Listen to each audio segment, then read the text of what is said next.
ఒకటే క్వశ్చన్ మీరు నిన్న అన్నపూర్ణేశ్వరి దగ్గర నుంచి వచ్చారు కదా, చాలా మందికి దెబ్బలు తగిలినాయి, రక్తం వచ్చింది అన్నమాట.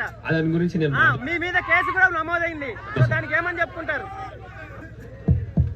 నేను దాని గురించి ఇట్లా ఒకటి మాట్లాడాలి. అసలు బయట చాలా పబ్లిక్ ఉందని నన్ను ఇంకొక గేట్ నుంచి బలవంతంగా కొంచెం పంపించారు. నేను గెలిచిన, నేను దొంగతనం చేయలే. ఎందుకు పోవాలి ఇట్లా అని వాళ్ళంతా దింపిన. మళ్ళీ నేను అక్కడికి వచ్చిన. బయట ఏమైందో తెలియదు. తర్వాత నేను వచ్చినాక కొన్ని నాముగట్నే కొంచెం లాఠీ చార్జ్ అయింది. అది నాకు తెలియదు, అది నేను చూడలే, నాకు తెలియదు. ఇప్పుడు దొంగవోలో దొరవోలో మీకు తెలుసు. నేను ఎప్పుడు వచ్చినా, ఎన్ని గంటలకు వచ్చినా, అట్లా అంటలేను. ఇప్పుడు దొంగతనం ఎవరో అయితే నువ్వు దొంగ అంటే నువ్వు ఊకుంటావా? ఊకోవు కదా. నాకేం తెలియదు. సరే మీరు నా మీద కేసు వేసినా అది మీకు తెలుసు. ఎవరు చేసిరో కావాలని చేసిరో అది నాకు తెలియదు.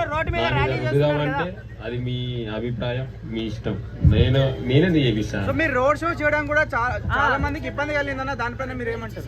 ఇప్పుడు ఒక కామన్ మ్యాన్ రైతు బిడ్డ గెలిపించింది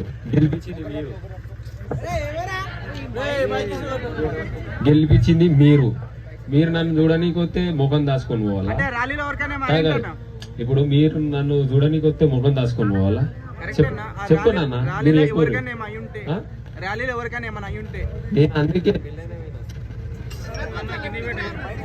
మెల్లైన స్పీడ్ పోలే. నేను వాళ్ళ కోసమే ఇప్పుడు స్టేజీ మమ్మల్ని షార్ట్కెళ్ళి తీసుకుపోయారు. షార్ట్కెళ్ళి పోడు పద్ధతి కాదు. దొంగతనం చేయలే. దొరలెక్కలకు గెలిచినాం. రైతు బిడ్డ గెలిచిండు.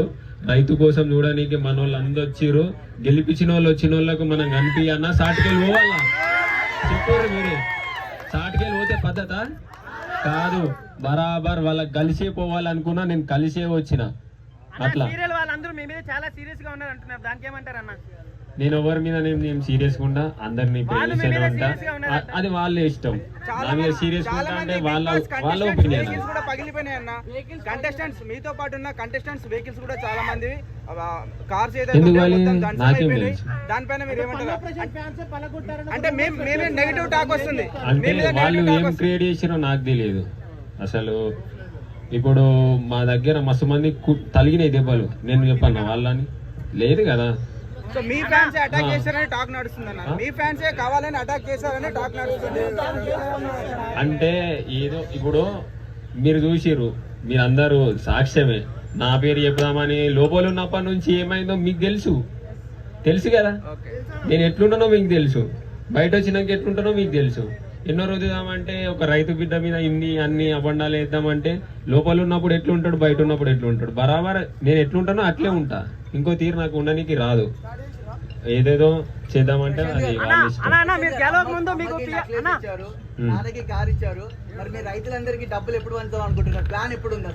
చేస్తా. బరాబర్ మీకు చూపిస్తా. నేను సాటుకి ఇయ్యాలా? చెప్పు మళ్ళీ. మిమ్మల్ని లోపల తోసుకొని పోయాడు కదా, కొట్టేదానికి వచ్చాడు కదా, అప్పుడు ఎలా ఫీల్ అయ్యారు మీరు? కొంచెం బాధ ఉండే.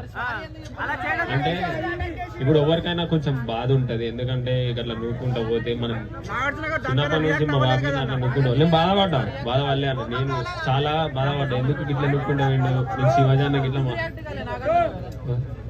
మీరు చూసి నాకేం తెలియదు. ఇక దాని గురించి నాకేం. నాగార్జున గారు కూడా దాన్ని హైలైట్ చేయలేదు కదా, సీరియల్ బ్యాచ్ కి సపోర్ట్ చేశారు కదా.